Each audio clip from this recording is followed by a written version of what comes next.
अभी तक हमने पार्ट 1 जो हमारा हिंदी व्याकरण है प्रखर की बुक का भाषा, लिपि और व्याकरण, उसका अभ्यास कार्य और पाठ को पूरा कंप्लीट किया हमने।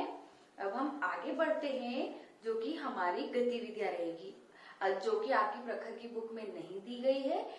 ये हम गतिविधियां अलग से करवा रहे हैं। तो शुरू करते हैं हम गतिविधियों के द्वारा अभ्यास करें। गतिविधि क्रमांक 1 से शुरू करते हैं। बच्चों, यह आपके अभ्यास कार्य के लिए दी जा रही है। यह आपकी प्रखर की बुक में नहीं है, तो आपको अलग से करवा रहे हैं।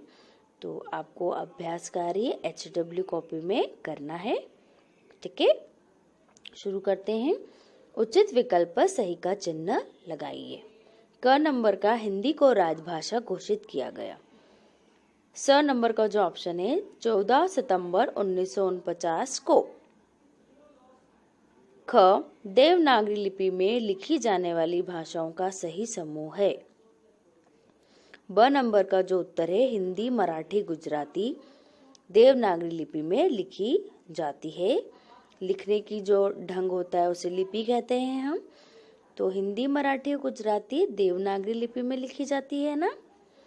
ग हिंदी को राजभाषा घोषित किया।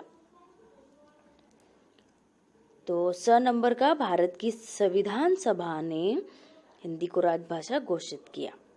ग हमारे देश में मान्यता प्राप्त भाषाओं की संख्या है 22। 22 जो है इन भाषाओं को मान्यता प्राप्त है। आगे ड निम्नलिखित में से भाषा नहीं है। जो स नंबर का है गढ़वाली, यह भाषा नहीं है इसका उत्तर। आगे विचारों को व्यक्त करने का माध्यम है। तो विचारों को जो व्यक्त करते हैं, हमारे भावों विचारों को व्यक्त करते हैं, उसे क्या कहते हैं? भाषा कहते हैं। तो भाषा स नंबर का जो ऑप्शन है वो सही है। क अंग्रेजी की लिपि है। अंग्रेजी की लिपि कौन सी है? रोमन लिपि है ना।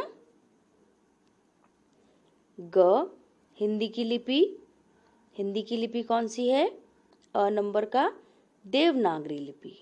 ठीक है। घ व्याकरण सहायक है।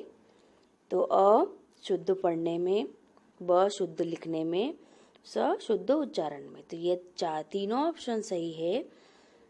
तो द नंबर का लिखेंगे ये सभी। ठीक है। गतिविधि क्रमांक 2, सही कथन के सामने सही तथा गलत के सामने गलत लगाइए। 1 सभी व्यक्ति भाषा का प्रयोग करते हैं, सही है बच्चों। 2 व्याकरण के द्वारा मन के भाव प्रकट किए जाते हैं, तो ये गलत है। व्याकरण के द्वारा नहीं, भाषा के द्वारा मन के भाव प्रकट किए जाते हैं। ठीक है। 3 लिखित भाषा में वर्णों का प्रयोग किया जाता है, तो यह सही है। बिना वर्णों के तो कोई भाषा नहीं बनती है ना। तो यह सही है। 4 व्याकरण के ज्ञान से भाषा संबंधी त्रुटियां दूर की जाती है, तो बिल्कुल सही है। भाषा की जितनी भी प्रकार की त्रुटियां होती है वो सभी व्याकरण के द्वारा दूर होती है। ठीक है। 5 हिंदी भाषा की केवल 2 बोलियां हैं, तो यह गलत है। हिंदी भाषा की 4 बोलियां होती है। ठीक है। 6 भाषा के नियमों को लिपि कहते हैं, यह गलत है। भाषा के नियमों को क्या कहते हैं? व्याकरण कहते हैं। ठीक है। आगे बढ़ते हैं। भाषा के 2 रूप होते हैं, तो बिल्कुल सही है। 2 रूप कौन कौन से हैं आपको पता है? मौखिक और लिखित। ठीक है। अगला, जिसे लिखा व पढ़ा जाता है वह भाषा मौखिक रूप है, तो यह गलत है बच्चों। जिसे लिखा व पढ़ा जाता है वह भाषा लिखित भाषा होती है ना। तो यह मौखिक नहीं है, यह गलत है। अगला, व्याकरण द्वारा भाषा को अशुद्ध लिखना सीखते हैं। तो यह बिल्कुल सही है। व्याकरण के द्वारा ही अशुद्धियां दूर होती है ना। अगला, केरल की भाषा मलयालम है। तो यह भी बिल्कुल सही है। ठीक है, आगे बढ़ते हैं।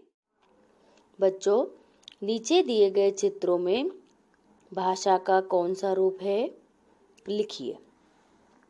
आपको चित्र दिए हुए हैं, इसमें देखकर आपको ये बताना है कि भाषा का कौन कौन सा रूप है।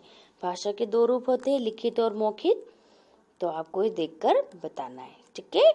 1 नंबर, एक बालक जो है वह कुछ लिख रहा है ना। और इसी प्रकार सभी चित्रों को आप देख लीजिए और मन में सोचिए कि कौन कौन से रूप है। सोच लिया तो आगे हम इसकी गतिविधि करते हैं। यह देखिए, 1 नंबर में बालक जो है कुछ लिख रहा है। तो यह कौन सा रूप है भाषा का? लिखित रूप है। दूसरे चित्र में नेताजी कुछ बोल रहे हैं। तो यह कौन सा रूप है? मौखिक रूप है। ठीक है। आगे देखिए बच्चों, इसमें एक व्यक्ति कुछ पढ़ रहा है ना। तो ये पढ़कर जो ग्रहण करते हैं उसे हम लिखित रूप कहते हैं। आगे 4 नंबर के चित्र में भी अध्यापिका कुछ पढ़ रही है ना। तो वह बच्चों को पढ़कर कुछ बता रही है। तो यह भी लिखित रूप है। 5 नंबर के चित्र में देखो बच्चों, एक बालक जो है टीवी पर क्या देख रहा है? कार्टून देख रहा है। तो यह कौन सा रूप है ना। यह बोल रहा है, कार्टून में से कुछ सुन रहा है। तो यह मौखिक रूप है। और अगले चित्र में 2 लेडीज़ें या 2 औरतें फोन पर बातें कर रही है। तो यह भी कौन सा रूप है? मौखिक रूप है, क्योंकि बोलकर वह अपनी बात एक दूसरे को कह रही है। बोलकर अपनी बातें अभिव्यक्त कर रही है। ठीक है।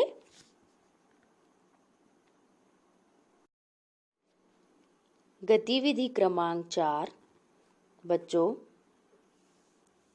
इस वर्ग में 5 भाषाओं के नाम छिपे हैं, उन्हें ढूंढकर लिखना है। तो इसी प्रकार आप इसमें से सोचिए कि कौन कौन सी 5 भाषाएं हो सकती है। सोचिए। चलिए हम इसे करते हैं। ठीक है।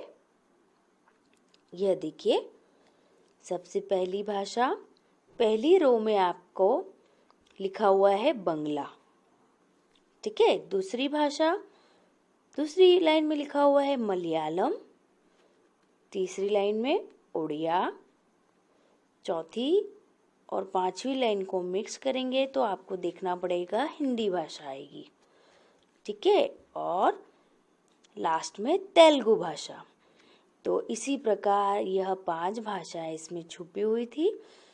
उसमें से हमने 5 भाषाओं को ढूंढकर इस पर लिखा गया। इसी प्रकार आप भी बच्चों ऐसी वर्ग पहेली बनाकर भाषाओं के नाम इसमें लिखकर अभ्यास कर सकते हैं। ठीक है। धन्यवाद बच्चों।